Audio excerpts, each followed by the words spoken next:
So first and foremost up top, we do have our manual tongue jack, simple extend retract function. We'll dive into that later with the weight distribution. That's when it will become a little more important.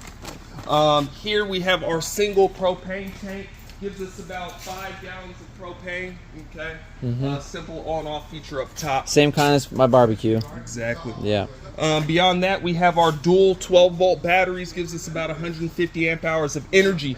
Do we plan on doing any dry camping with this coach? Yeah.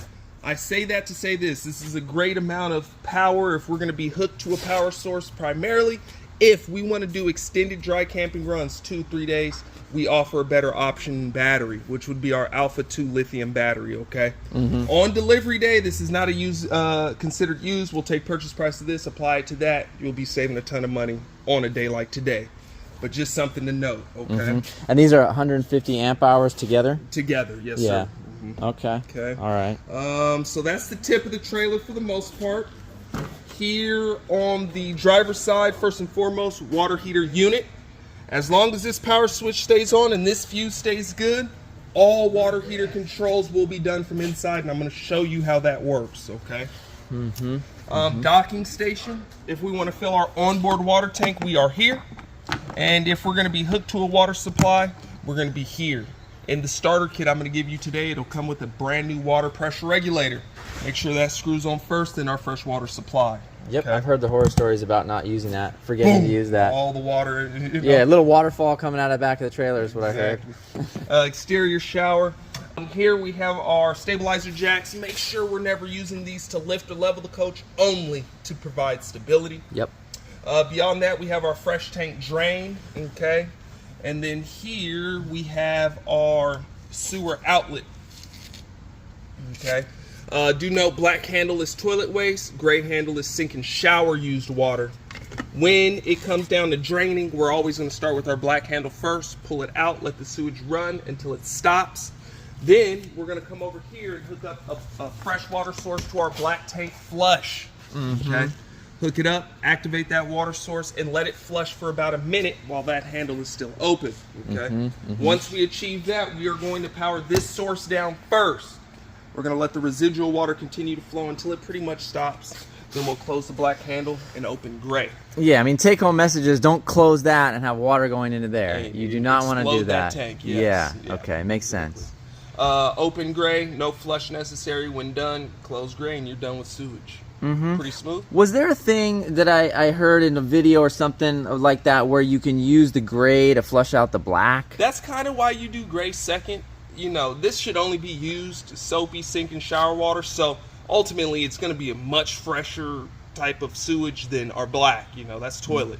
So basically that's what gray is doing, just passing through. And when you say it's flushing, I mean they're separate though. So Yeah, so the black tank flush is going to be up there. That's what's going to be yeah, after. yeah. But when you say, a lot of people are like, gray kind of goes after the black Yeah. and kind of helps clean it out. Yeah. That's a lot of times for people that don't have black tank flushes, so you're going to want to use this at the end to help push all that black tank sewage through your hose and keep it in a better quality condition than if you were to do this second. Now you got particles. Yeah. But you're saying that this actually has a feature that some don't have, which is that black water flush. Yes. I see, because I've heard people going like, "Oh, I dump water in the toilet." You don't have to do that, because this is going to take care of that same thing there for you. That's cool. Power inlet here. So this black Solar box here, charge controller. There we solar go. charge controller just mediates the energy from solar panels into the battery. It's all automated, so there's nothing you got to turn on or off to get that functioning. You can cycle through these buttons to view different statistics and data the solar's doing, like amp hours and stuff like that. Yeah, yeah. And this has 400 watt solar. If I'm not mistaken, it has 2, but some units come with 4. I'm more used to it having 200 on Wolf. But if your salesman told you 4, then it should have the 4. Yeah, I think it has a 4 because it says it on the website. Okay, then Yeah. we could peek up there. It's possible. I'm not saying it's not possible, but I'm not 100%. Yeah, let's check that out at some point. Yeah. Here's our 25-foot 30 amp short cord. Here's our pair of wheel chocks. And here's our starter kit. You know, there's that adapter to house power. Yeah. Water pressure regulator. All right. And then our spare tires in there as well. Yeah. Okay. On the control panel, you have your status indicator buttons. When pressed, lets you know what's happening. So, for example, battery shows full charge. Our fresh tank shows about 2/3 full. Black and gray are both empty. Okay, so that's how we'll Let me monitor try our that. tanks. So battery. You see What all the lights are. Uh-huh. So you Oh, got that's empty. indicating. Oh, I see. I see 1/3, 2/3 full. Okay. Mhm. So you go like that. Okay, battery's full. Fresh water is 2/3 full. Mhm. Black water, nothing. Mhm. Gray, nothing. Okay, gotcha. Here's our water pump switch. If we have water in our fresh tank and we want it up at our fixtures, water pump's got to come on. Okay.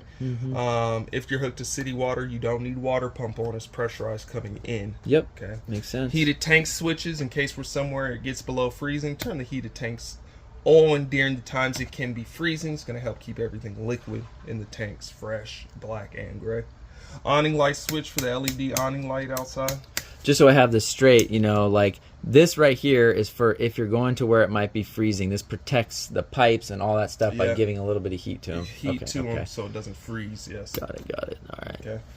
And then this switch here is the master switch for that convenience light that was outside on the exterior that I turned on and off on the outside. If this switch is not on, that light will not turn on. Okay. So this is the master switch for it. Okay. Here, this is our awning extend and retract. Very important in your case is making sure this door is clear of this awning arm before we extend or retract it. Okay. Yeah. Pull it out parallel or perpendicular to the awning arm. Then we can go ahead and hit extend. I think my. Do you note you have your water heater control panel in here? Okay. So actually, I'm going to step in and then you can record there. So water heater control panel.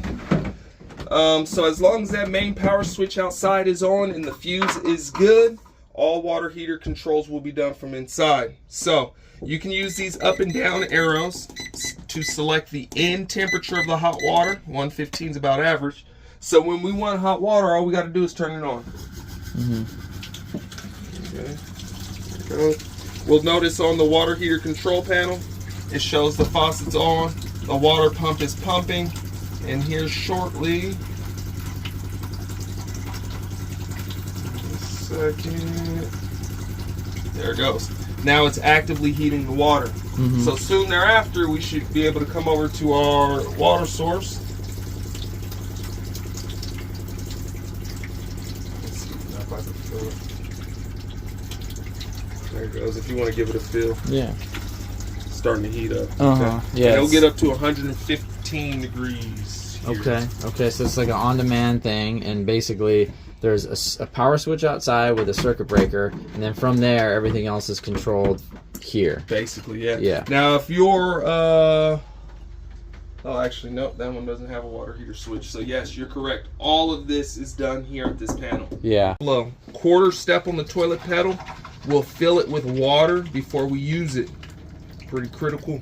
Okay. So get it to where we think is good for how we like it, and then a full step will flush. Gotcha. Okay. Okay. So that's how toilet will work. All right. This one here, lighting is up top. Okay. Yeah. All right, got it.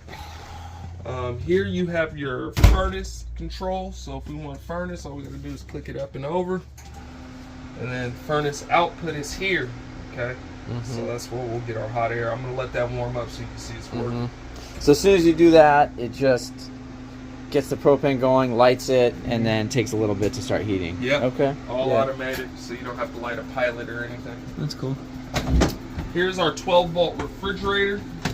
So do note that you have a little control knob in there that'll get it cooler and warmer. Yeah. Okay. And this is a freezer?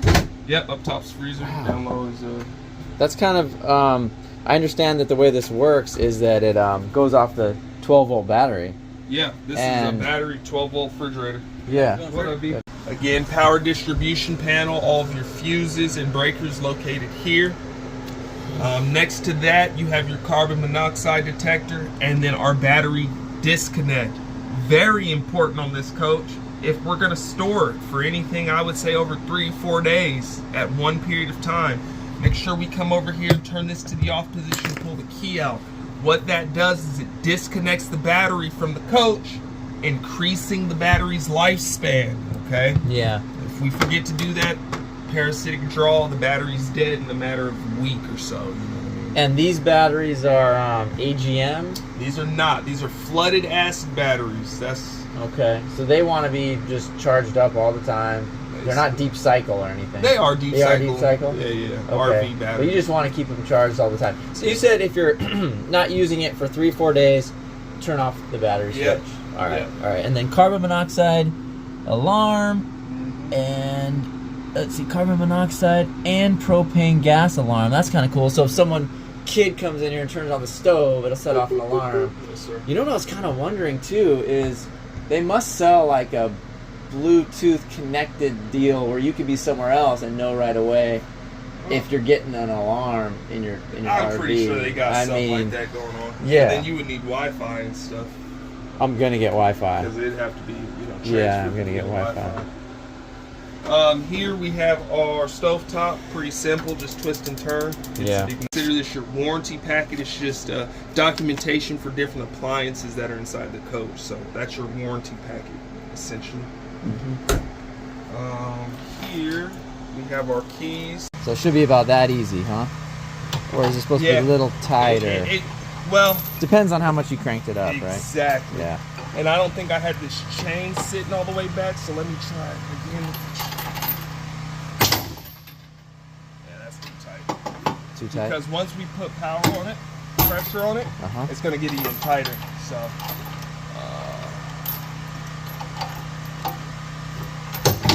1, 2, 3, 4, 5. So on the sixth one. On the sixth one. 2, 3, 4, 5. And see, that's not too tight. So once we lower it down, it's going to get real tight. You can see it's 4, 5. It's on the sixth one. Yeah. Got it. All right. Come over And that's here. where we want it to sit when we're trailing.